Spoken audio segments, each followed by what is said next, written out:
Haleluya Yesus. Menurut kehendak-Mu yang terjadi di dalam kehidupan kami. Sebab kami hanyalah bejana-bejana yang siap untuk dibuat supaya kami seperti bejana yang baik yang siap untuk dipajang. Kehidupan kami bagaikan emas yang murni, yang setiap hari ditempa, sehingga kami memunculkan sesuatu yang luar biasa dalam kehidupan kami.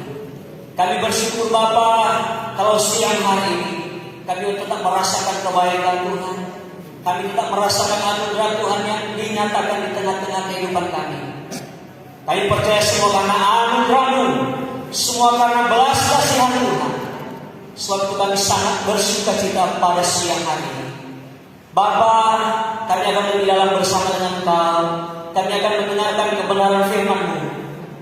Kami ingin percaya Roh Kudus yang sudah menguasai tempat ini, Roh Kudus yang sudah menguasai setiap pribadi kami yang hadir siang hari ini, sehingga firman yang akan kami dengar itu akan tertabur dalam setiap hati yang baik, seperti tanah yang gembur yang siap untuk ditaburi dengan benih, sehingga benih itu akan bertumbuh, berakar, dan menghasilkan buah dalam kehidupan kami, menguatkan kami, membawa iman kami semakin kokoh di hadapan Engkau. Terima kasih Bapa, terpuji-puji nama-Mu. Hamba-Mu yang Kau percayakan siang hari ini, biarlah hamba serahkan kehidupan hamba-Mu, biarlah Engkau yang bekerja, sehingga ketika hamba-Mu berkata-kata, bukan karena kepikiran secara jasmani, tapi semua karena hikmat Tuhan, sehingga firman yang kami dengar adalah firman Kristus, firman yang diurapi oleh Engkau sendiri. Terpuji nama-Mu Tuhan, sukacita yang besar Engkau telah karuniakan dalam kehidupan kami, sehingga ini sedang mencuri setiap benih-benih yang akan ditaburkan. Sebab benih itu adalah benih ilahi yang siap ditaburkan dalam hati kami dan siap untuk menghasilkan buah di dalam kehidupan kami. Sejauh mana suara yang terdengar di sana, urapan Allah bekerja, datang memulihkan, datang menguatkan, datang menyegarkan. Karena kami yang percaya firman Tuhan itu dahsyat dan luar biasa. Ini yang jadi doa kami Tuhan. Kami terima kebenaran firman-Mu di dalam nama Tuhan Yesus Kristus. Haleluya. Semua yang percaya sama-sama katakan amin. Puji Tuhan. Salam sejahtera dan kasih Tuhan Yesus Kristus. Shalom. Sekali lagi shalom. Saya tidak percaya kita semua siang hari ini dalam keadaan sehat, keadaan yang luar biasa, keadaan yang terbaik dalam setiap kehidupan kita. Sebab kita boleh ada semua karena anugerah Tuhan. Saya menerima kesaksian yang boleh disaksikan oleh hamba Tuhan Ellen. Itu menyatakan bahwa Tuhan tidak pernah meninggalkan setiap orang yang mau berharap sungguh kepada Tuhan. Amin. Tuhan tidak pernah melambatkan setiap kerinduan seorang anak Tuhan yang sangat membutuhkan. Tuhan tidak pernah melambatkan berkat Tuhan itu untuk datang kepada dia.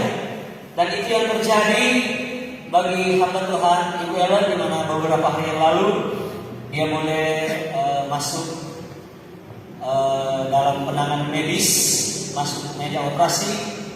Tapi saya tidak percaya itu semua karena anugerah Tuhan, semua karena seizin Tuhan untuk membawa hamba Tuhan ini semakin taat dan setia kepada Tuhan dan menjadi contoh bagi kita supaya kita tetap bertahan, tetap kuat bersama dengan Tuhan. Amin. Terima kasih kepada Tuhan Yesus yang siang hari ini boleh mempercayakan saya melalui Ibu Gembala untuk membagikan kebenaran firman Tuhan. Memang pada hari Jumat malam ada 2 kali Ibu Gembala telepon, mungkin jam 8, jam 9, tapi waktu itu memang saya belum pulang. Saya nanti pulang jam 1 malam, saudara, hari Jumat itu. Dan pulang saya lihat ada telepon, tapi karena saya sudah sangat capek sekali, ternyata Ibu Gembala sudah telepon di rumah. Ketika saya sampai di rumah, istri saya mengatakan bahwa Ibu Gembala tadi telepon kenapa tidak diangkat. Kebetulan kantor dengan rumah itu ada jembatan kayak sini sampai di mobil sana. Jadi kantor ada di belakang. rumah di depan, kebetulan saya ada di depan waktu itu, jadi nggak kedengaran. Dan saya katakan, melayani kata, oh puji Tuhan. Mungkin di benak saya ya, kalau seandainya itu kepala saya angkat, pada saat itu saya dalam posisi saya akan tunggu dulu itu kepala. Tapi itulah rencana Tuhan. Kenapa enggak saya langsung angkat? Saya cuma kata istri saya katakan melayani kata. Saya tidak harap kalau melayani, tetapi ketika saya dengar itu rasa sukacita, puji Tuhan. Karena memang pagi-pagi juga kami harus berangkat ke Boltim, dan kami berangkat saudara mungkin sekitar jam 6. Biasa subuh kami berangkat, tapi jam 6 jam 7 kami berangkat, dan nanti pulang lagi tadi malam sampai masih di Tomohon. Kami mau nggak macet, ditelepon diberikan informasi bahwa pemain musik satu tak ada, jadi kalau boleh pemain musik karena yang jadwal yang hadir. Saya katakan tapi mau agak lama ini karena dari Tomohon sampai itu agak macet, karena jam-jam 7 begitu biasa macet. Saya katakan nanti mau tunggu, dan puji Tuhan mas saudara, saya sangat capek. Saya sudah sampai di depan tadi malam, saya ketiduran saudara. Sudah di depan karena saya tak bilang dapat tahan Manado. Berangkat saya tunggu. So di muka situ, kita semua Manado itu tarik dari tangan, baru kita tidur. Tapi istri tidak bisa bangun. Seperti saya lupa, tapi karena memang keadaan tubuh memang mengantuk sekali. Karena saya ke Boltim, saya panggil Simar kata makanya, jadi cuma kita dan dia yang di Boltim kemarin. Cuma dia, dan syukur saudara dia datang nanti sering karena sama aja dia baru tidur. Sampai dia yang bantah cerita. Kalau saya sendiri saudara, waktu kesana saya mengantuk saudara. Waktu siang saya di kamar saya mengantuk. Saya mau tidur tapi dia ini tak tidur. Jadi sudah jalan dong. Sampai syukur masih bisa tahan, tapi dari malam memang sudah ada. Sampai kita langsung tidur. Cuma mungkin sekitar 5-10 menit tiba-tiba ada kata Tauti. Mari kita langsung tunggu. Puji Tuhan. Jadi siang hari ini double porsi. Main keyboard sama membagikan firman Tuhan. Puji Tuhan. Mari saudara kita akan baca satu firman Tuhan yang saya ambil dalam kitab Yohanes, kitab Perjanjian Baru, Yohanes pasal yang ke-6, ayatnya yang ke-53 sampai ayatnya yang ke-56. Saudara semua, Yohanes pasal yang ke-6, ayat yang ke-53 sampai ayatnya yang ke-56. Sekarang kita bangkit berdiri, kita menyambut pembacaan firman Tuhan. Saudara semua, saya baca, teman Tuhan simak dengan baik. Demikian firman Tuhan. Maka kata Yesus kepada mereka, Aku berkata kepadamu, sesungguhnya jikalau kamu tidak makan daging anak manusia dan minum darahnya, kamu tidak mempunyai hidup di dalam dirimu. Barang siapa makan dagingku dan minum darahku, ia mempunyai hidup yang kekal, dan aku akan membangkitkan dia pada akhir zaman. Sebab dagingku adalah benar-benar makanan, dan darahku adalah benar-benar minuman. Barang siapa makan dagingku dan minum darahku, ia tinggal di dalam aku, dan aku di dalam dia. Puji Tuhan, silakan duduk.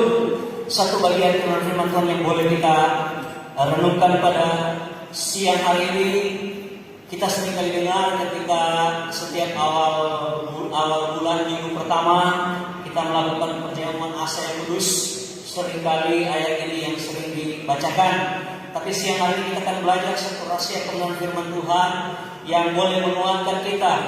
Di sini Tuhan berkata bahwa barang siapa yang tidak makan dagingku dan minum darahku, maka ia tidak dapat mengambil bagian di dalam aku. Itu merupakan satu kiasan, bukan berarti kita makan dagingnya, bukan berarti kita minum darahnya secara jasmani, tetapi bagaimana kita mengambil mengambil satu persekutuan yang intim dengan Dia, yang membuat hidup kita serupa dengan Tuhan.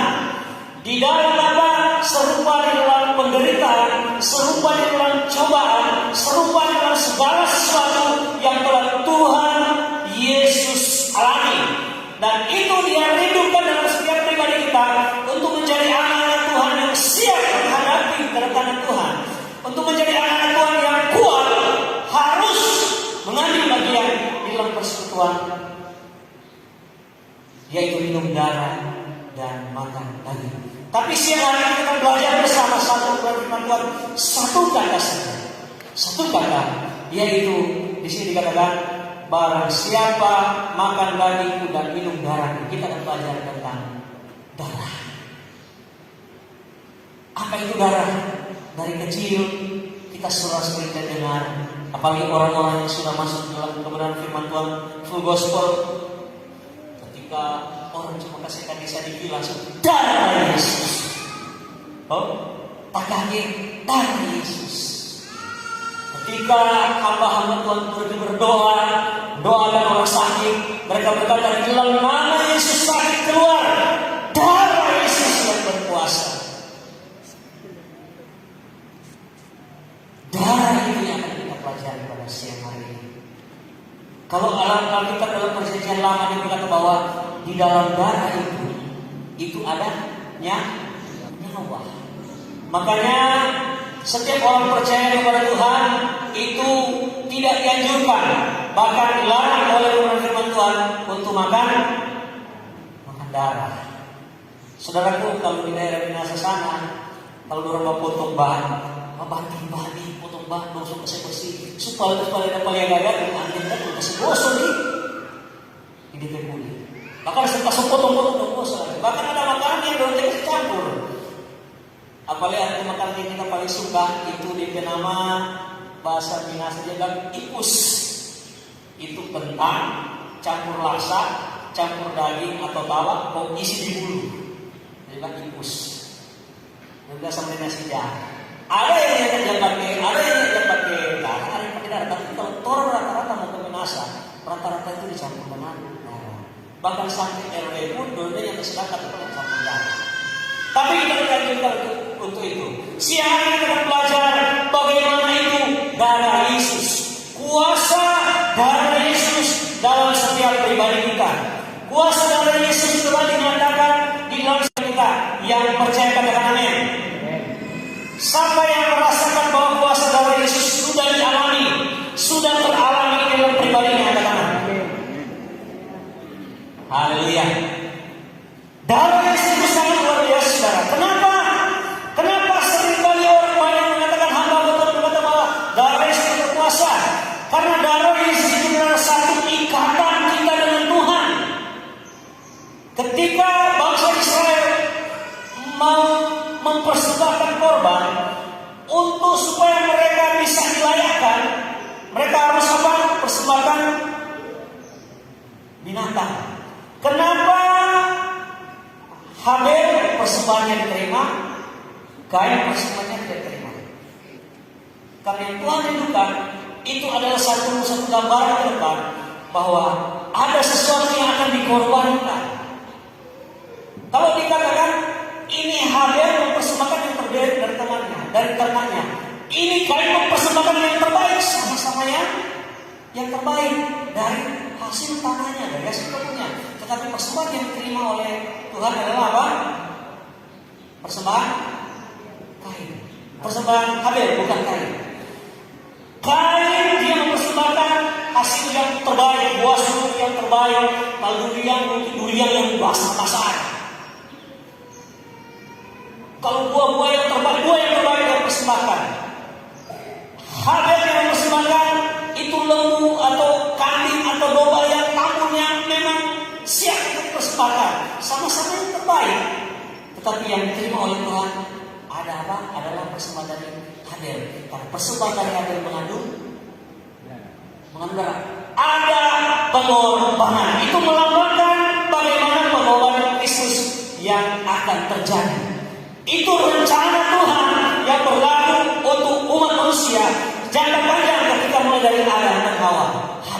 dan selanjutnya sampai ke kita, sampai ke Tuhan Yesus. Kemudian terjadilah pencurahan darah anak domba yang menjadi satu sejarah yang luar biasa bagi umat manusia, yang membuka surga sehingga banyak manusia itu masuk ke dalam surga ketika dia percaya kepada Tuhan. Rahasia dengan darah Yesus itu sangat luar biasa. Ketika bangsa Israel, yang pertama, rahasia dari darah Yesus itu pertama mendamaikan. Kita baca sekarang. Roma 3 ayat 25. Roma 3 ayat 25.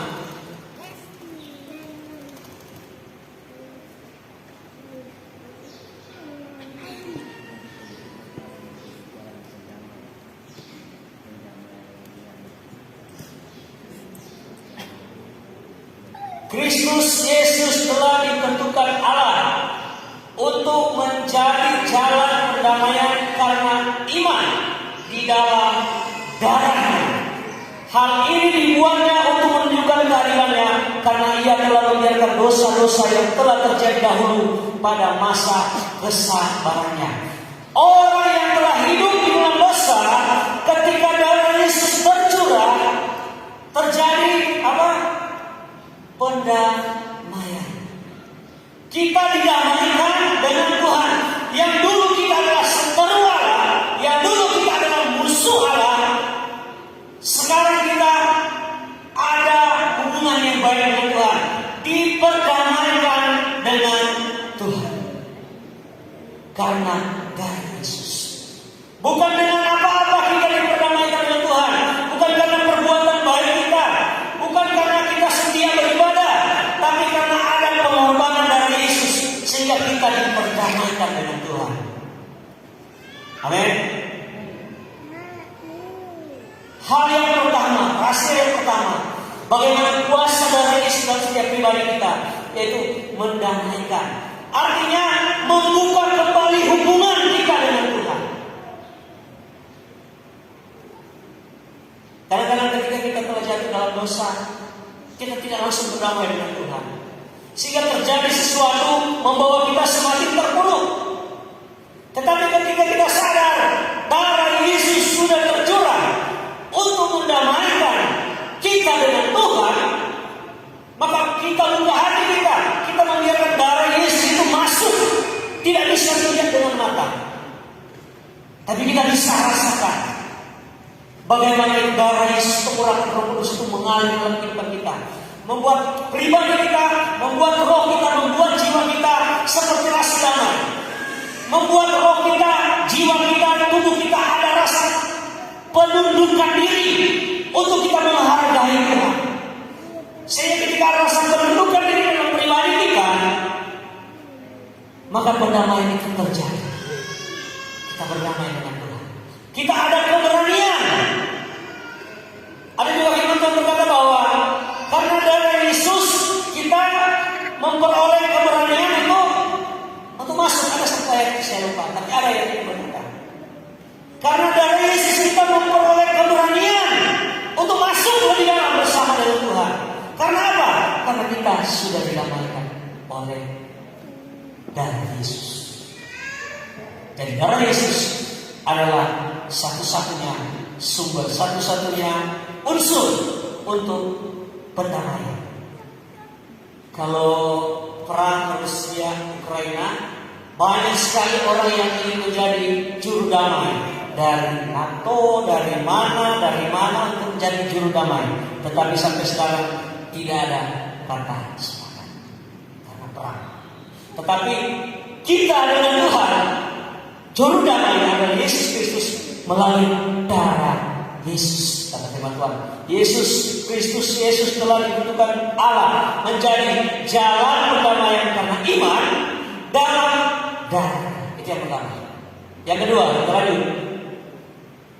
Efesus 2 ayat 11 dan 13.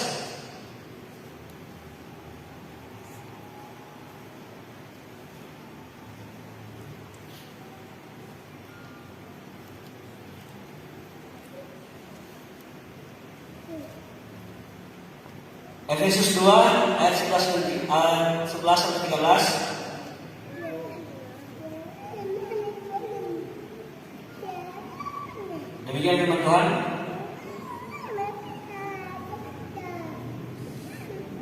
Karena itu ingatlah bahwa dahulu kamu sebagai orang-orang bukan Yahudi menurut daging, yang disebut orang-orang tak bersunat oleh mereka yang menamakan dirinya sunat, yaitu sunat lahiriah yang dikerjakan oleh tangan manusia. Bahwa waktu itu kamu tanpa Kristus, tidak termasuk kewargaan Israel, dan tidak mendapat bagian dalam ketentuan-ketentuan yang dijanjikan, tanpa pengharapan dan tanpa Allah di dalam dunia. Ayat 13. Tetapi sekarang di dalam Kristus Yesus, kamu yang dahulu jauh sudah menjadi dekat oleh apa? Oleh darah Yesus.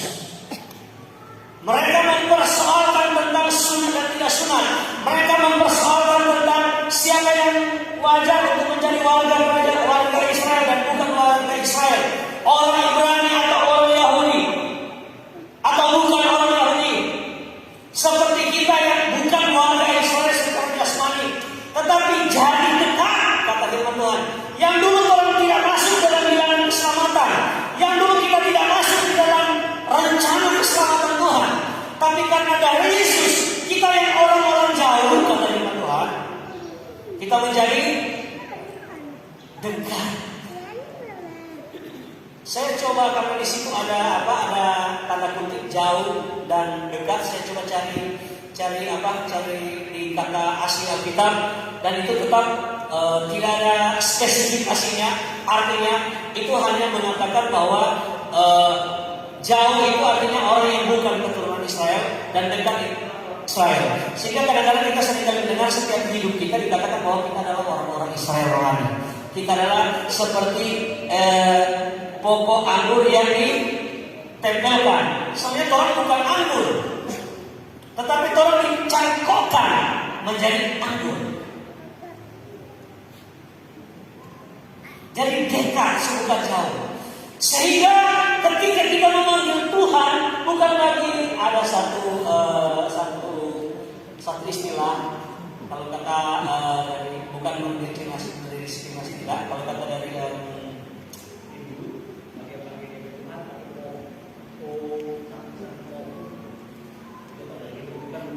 tapi ini hanya cerita. Kemudian dari Muslim, itu langsung merah.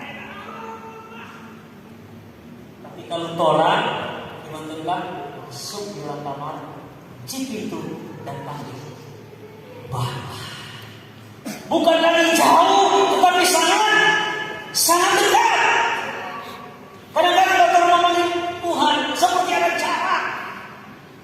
Karena Tuhan rasa orang berdosa dan Tuhan tidak berdosa, sehingga Tuhan takut memanggil kata Tuhan. Sehingga bangsa Israel takut sekali menyebut kata iya.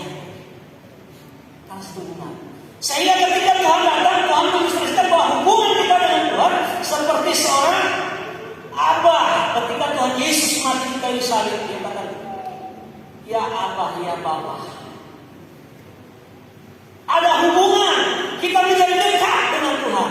Sehingga kita bukan kita bukan memanggil Tuhan dengan kata Tuhan yang terlalu mulia, tetapi lebih dekat daripada itu, yaitu Bapa. Kalau Bapa, kalau kita dikatakan Bapa, semua kita bilang kita ke Bapa.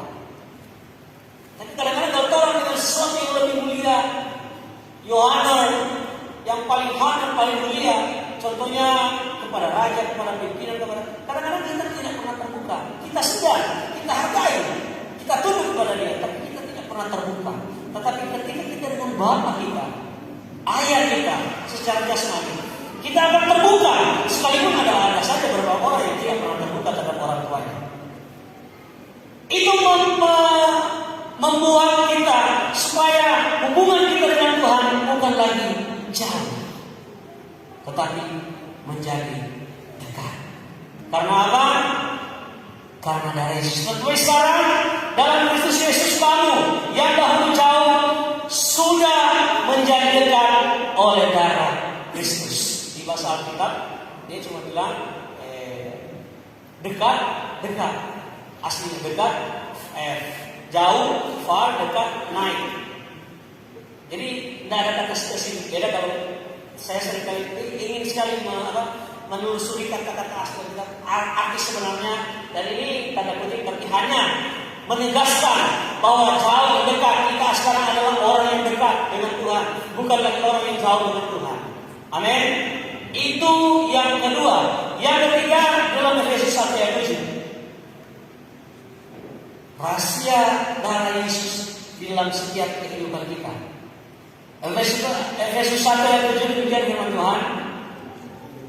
Sebab di dalam Dia dan oleh darahnya kita beroleh penebusan, yaitu pengampunan dosa menurut kekayaan kasih karunia-Nya. Sebab di dalam Dia kita memperoleh apa? Kita memperoleh penebusan.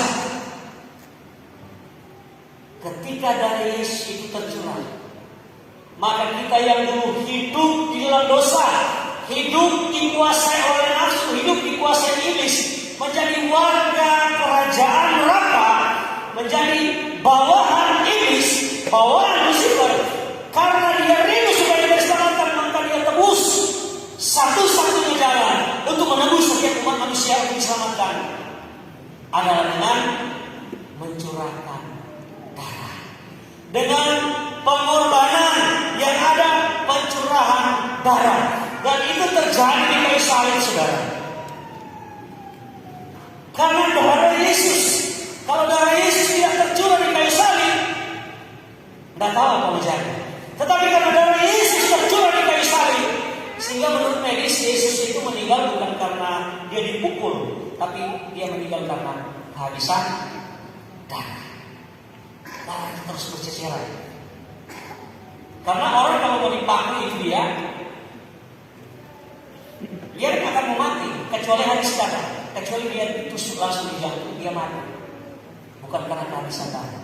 Tetapi ketika Yesus menurut penelitian medis digantung di kayu salib, darahnya terus bercucuran, baik di tangan, di kaki, mahkota duri, dan bekas-bekas luka yang dicambukkan di dalam di setiap sekujur tubuhnya, sehingga darah tercurah dan tercurah. Kemudian ketika dihabis darah secara jasmani, maka nyawanya hilang. Sehingga ketika diturunkan, yang di sebelah kiri dan sebelah kanan ada yang masih hidup, tulangnya dipatahkan kemudian ditikam sampai mati. Ketika Yesus diturunkan, kita katakan bahwa dia sudah meninggal. Tetapi untuk membuktikan bahwa dia sudah meninggal, supaya memastikan ini seorang prajurit menusukkan apa? Menusukkan tombak ke dalam lambungnya, sehingga keluar apa lagi? Keluar darah dan air. Darah terakhir, darah penghabisan dari Tuhan. Untuk supaya kita diselamatkan, untuk supaya kita disembuhkan, untuk supaya kita memperoleh kelepasan dari dosa. Keluar darah dan air. Jadi jangan pernah sia-siakan darah Yesus dalam setiap pribadi kita. Karena pencurahan darah Yesus, karena darah Yesus ini kita beroleh penebusan. Saudaraku, siapa yang biasa Pegadaian. Oh, masa mau tanya, semua tahu kita biasa di Pegadaian. Kita mungkin tebus merantau. Ketika kita mau tebus, kita bersisa supaya kemarin negara kita mau ambil. Seperti itu, atau biasa bising-bising ingin dapat dana, jaminkan sertifikat dan BPKB Anda. Kemudian mungkin sebut uang bahwa tidak masalah, jaminkan BPKB, jaminkan sertifikat. Tetapi untuk supaya itu kembali kepada kita, cara menembusnya ada dua. Di samping yang pertama cicil sampai habis, yang kedua ada bayar langsung. Supaya apa? Ditebus. Ketika itu ditebus, maka itu 100% kembali menjadi milik kita.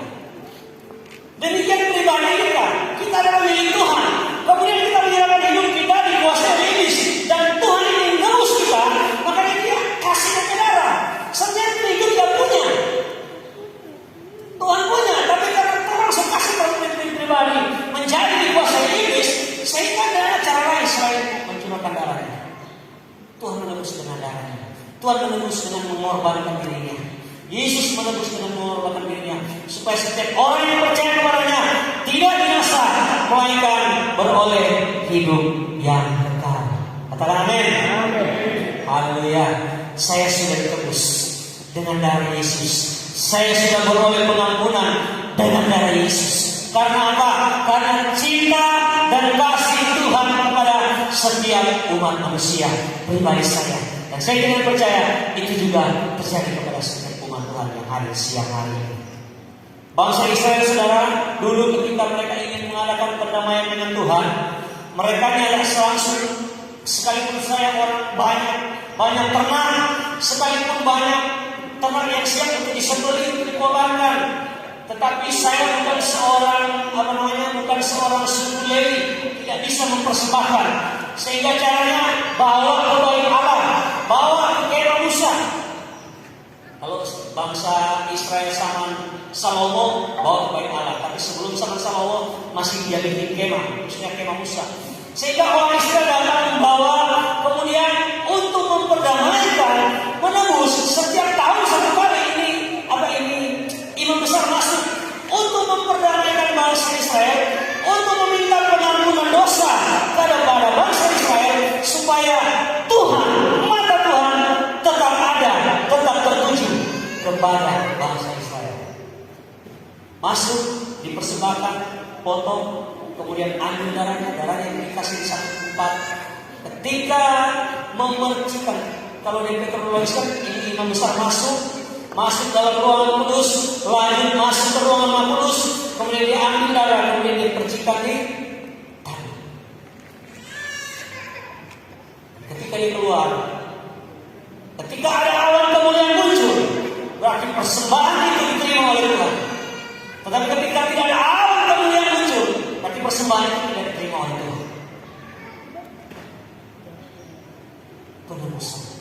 Dan jangan pernah menyanyikan keselamatan, penebusan yang Tuhan beri dalam kehidupan kita dengan kembali kita hidup sebagaimana cara hidup dunia. Sebab sekarang ini saudara, dunia sedang gencar-gencarnya dengan bermacam-macam teknologi, bermacam-macam godaan yang sangat-sangat enak.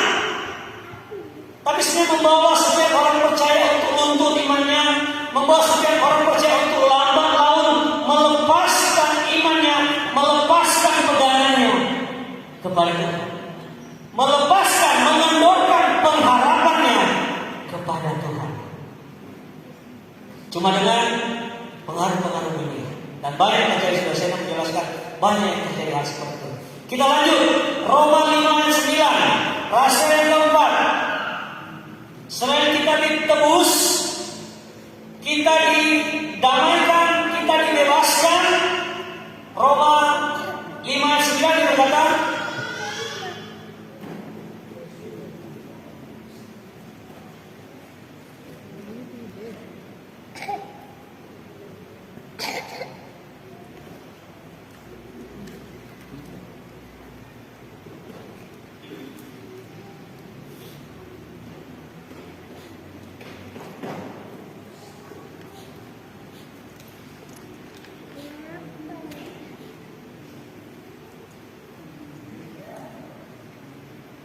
Roma 5 ayat 9, lebih-lebih karena kita lebih-lebih dari ayat 8. Akan tetapi Allah menunjukkan kasih-Nya kepada kita oleh karena Kristus telah mati untuk kita ketika kita masih berdosa. Lebih-lebih karena kita sekarang telah dibenarkan oleh darah-Nya, kita pasti diselamatkan dari murka Allah. Di samping kita dibebaskan, di samping kita ditebus, kita diselamatkan keluar dari dosa-dosa. Kita diperkenankan oleh Tuhan, kita dibenarkan oleh Tuhan.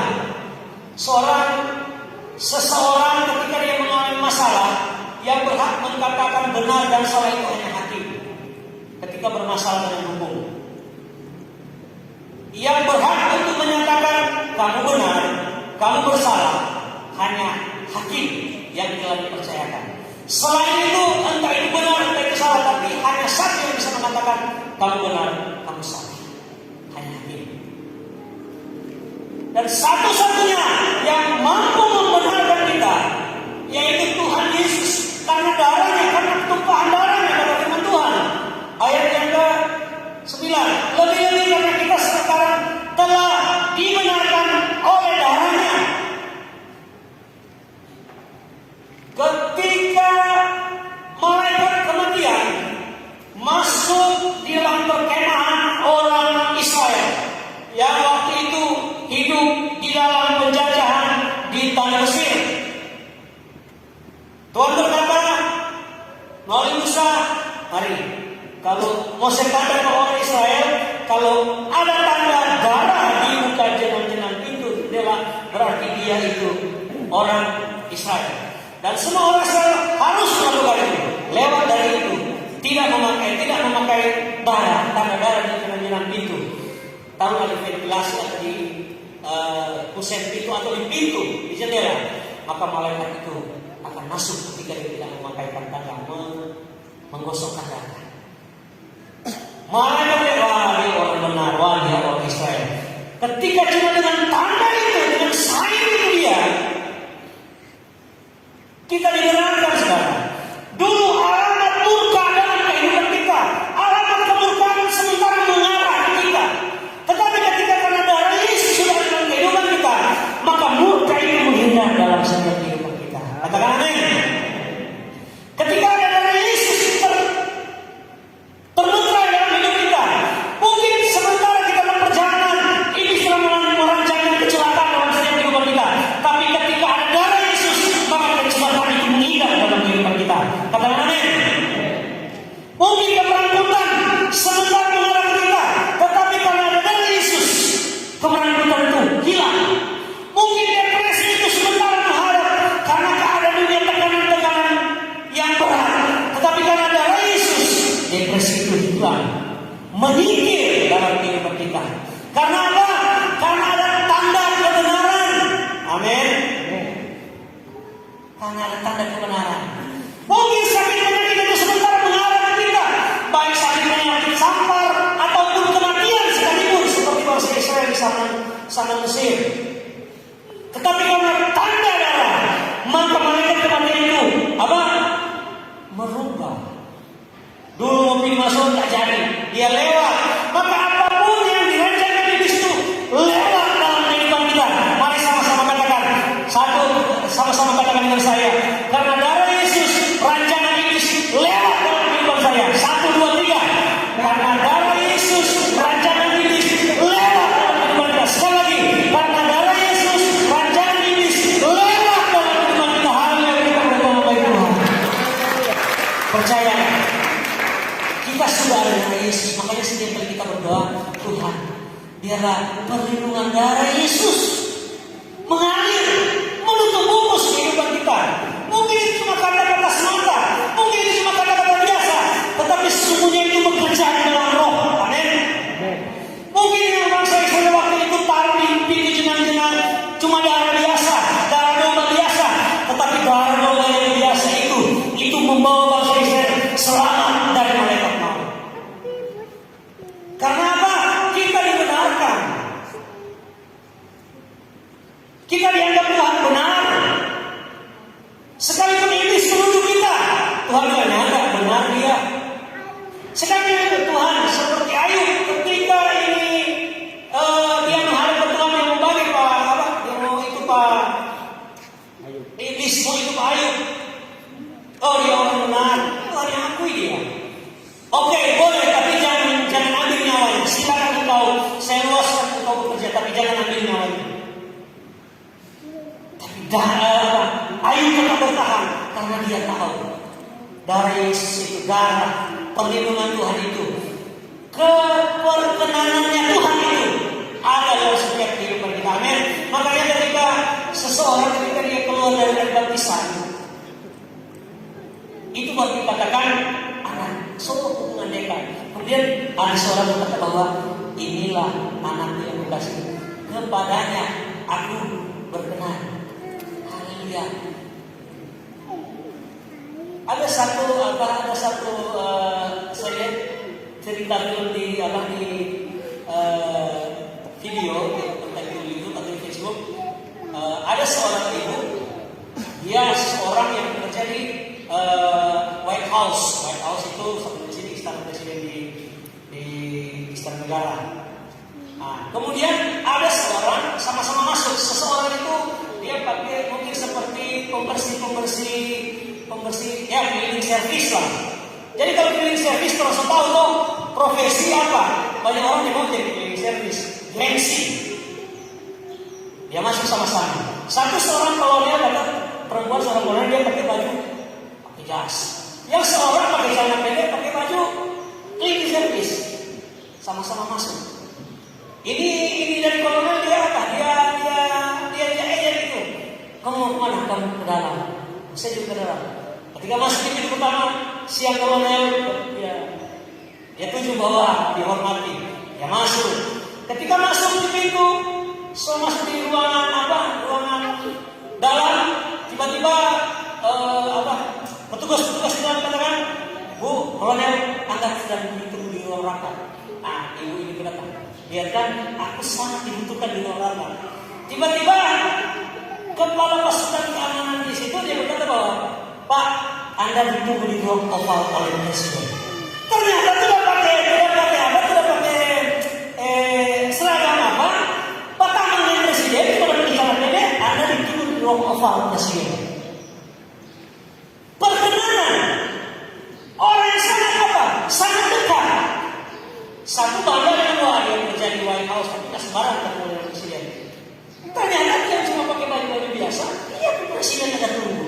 Demikian kehidupan kita cuma orang-orang biasa mungkin di mata dunia, tetapi kita orang biasa di mata Tuhan. Tuhan sementara menantikan kita. Tuhan sementara melihat orang-orang yang biasa di mata dunia, tetapi orang yang luar biasa yang menghargai keselamatan. Itu Tuhan lihat dalam kehidupan kita orang. Amin. Oke, kita lanjut. Ibrani 13 ayat 12. Yang kelima. Tinggal 5 menit. Ibrani 13 ayat 12.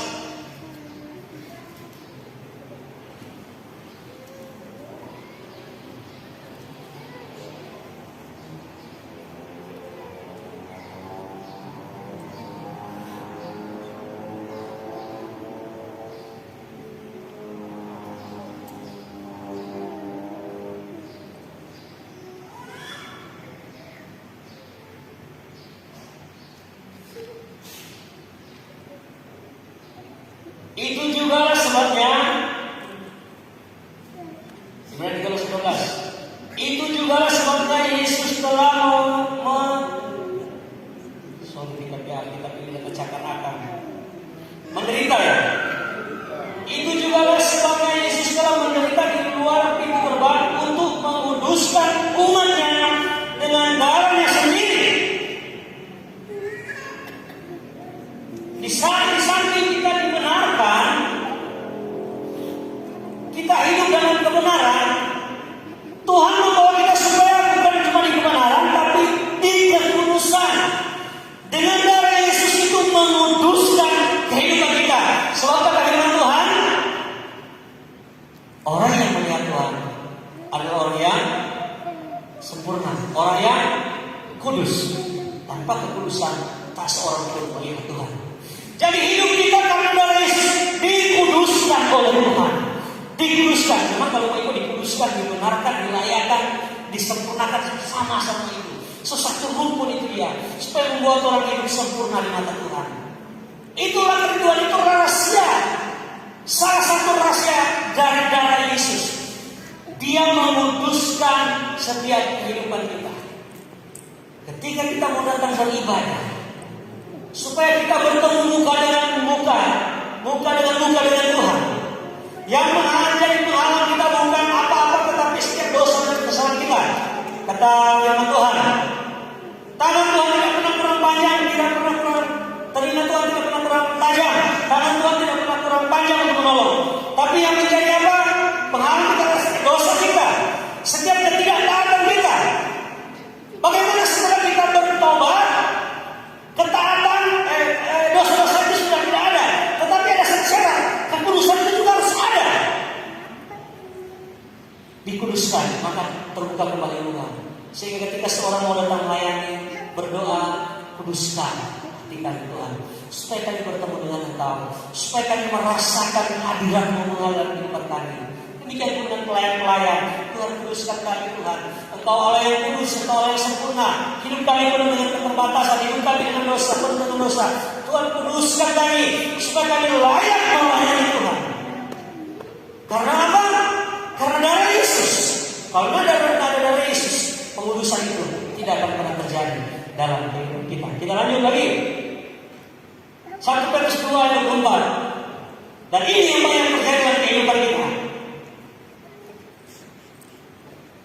1 Petrus 2 ayat 24.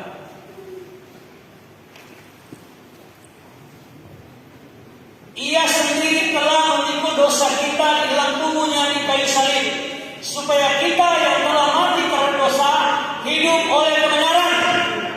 Oleh bilur-bilurnya kamu telah sembuh. Saya cari kata apa arti kata bilur-bilur itu, saudara. Ternyata sebagaimana dia menunjukkan sebagaimana ketika Tuhan Yesus berdoa dan ketika peluhnya keluar seperti setetes darah. Dan itu sama arti dengan ketika Tuhan Yesus dicambuk, ketika Tuhan Yesus disiksa, kemudian terjadi tetesan-tetesan darah. Itu keluar. Dan itu kata Tuhan, dengan kuasa itu kita memperoleh kesembuhan. Ibu Ellen tadi sudah bersaksi. Bukan memang secara medis itu tindakan medis, tapi sesungguhnya itu karena bilur-bilur Yesus. Amin. Amin. Saya disembuhkan, saya yang dulu lumpuh disembuhkan. Itu karena bilur-bilur Yesus. Siapa yang pernah merasa sakit sini? Bahkan sakit parah kemudian disembuhkan. Itu karena siapa? Karena Yesus. Karena apa? Karena bilur-bilur Yesus. Bilurnya, suara pas. Bilurnya sungguh heran, membawa kesembuhan. Asal percaya saja, semua sakit hilanglah oleh apa? Oleh darah Yesus tertolong. Jadi kalau kita merasakan sakit, baik itu sakit secara jasmani, sakit hati sekalipun. Siapa yang pernah sakit hati sini? Roy tak pernah sakit hati, biar mama marah-marah dia sakit hati. Haleluya. Sekali yang katanya, saya semua kita pernah merasakan sakit hati. Toh bilang kalau sakit kata sakit cuma tak iris 2-3 hari baik. Oh sakit hati kadang-kadang jadi timbul. Tapi kalau sakit parah, sakit hati, sakit apapun, karena minum Yesus kita disembuhkan. Katakan amin. Hari ini kita tepuk tangan bagi Tuhan. Kita jangan menambah enteng darah Yesus itu. Makanya ketika kita mau ikut ikut perjamuan Asma Kudus, yang penting seiko. Yang penting seiko. Saya sekarang memasuki perjamuan kudus, saya tahu perjamuan kudus. Saya akan berusaha supaya Tuhan kita mau ikut perjamuan kudus apa ini kita Tuhan. Berdoa dalam hati Tuhan, supaya rumah kita tahu itu perjamuan kudus. Karena saya tak mau ikut ini perjamuan kudus untuk mengambil bagian dalam persekutuan dengan Tuhan melalui makan roti dan minum anggur yang melambangkan darah Yesus itu cuma menjadi rutinitas setiap awal minggu di setiap bulan. Tapi lebih dari itu, untuk membawa pribadi saya semakin terintim dengan Tuhan, sehingga darah Yesus benar-benar bekerja dalam kehidupan kita. Amin. Jadi kita sudah dengar kesaksian, banyak sekali kesaksian.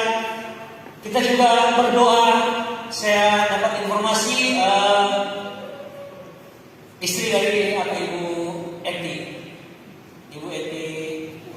Senayan Karoles, mungkin sudah di rumah sakit karena sakit penyakit. Kita berdoa supaya darah Yesus itu benar-benar mengalir, supaya darah Yesus benar-benar dia rasakan mengalir. Karena ketika darah Yesus full mengalir dalam pribadinya, sakit apapun pasti akan disembuhkan dengan seizin Tuhan. Tapi saya ingin percaya ketika darah Yesus itu full ada dalam pribadinya, pribadi kita semua, maka itu akan menjadi sesuatu yang luar biasa. Mujizat akan terjadi. Mujizat artinya sesuatu yang tidak seperti yang tidak terjadi, tapi akan terjadi. Secara pikiran tidak akan terjadi, tetapi itu yang terjadi. Itu namanya mujizat. Haleluya. Jadi kesimpulannya siang hari ini, jangan pernah menyanyiakan darah Yesus yang sudah tertumpah di Golgota. Sebab darah Yesus itu pertama mendamaikan kita. Kemudian darah Yesus itu membuat kita menjadi dekat dengan Tuhan, menjadi swarga kerajaan surga. Dengan darah Yesus kita memperoleh penebusan dan pengampunan dari Tuhan, diselamatkan oleh Tuhan. Dengan darah Yesus itu kita dibenarkan. Dengan darah Yesus kita dikuduskan. Dengan karena darah Yesus, mau masalah apapun, sakit penyakit, gunung setinggi apapun, tapi ketika kita menghargai dari Yesus, kita percaya Tuhan, maka itu akan disingkirkan dalam kehidupan kita. Rancangan iblis lewat dalam pribadi saya, lewat dalam kehidupan kita. Karena ada apa? Ada darah Yesus. Itulah kehidupan Islam. Makanya saya bersyukur kepada Tuhan. Saya boleh ada sampai saat ini kita bersyukur. Itu bukan karena kita tahu menjaga hidup kita.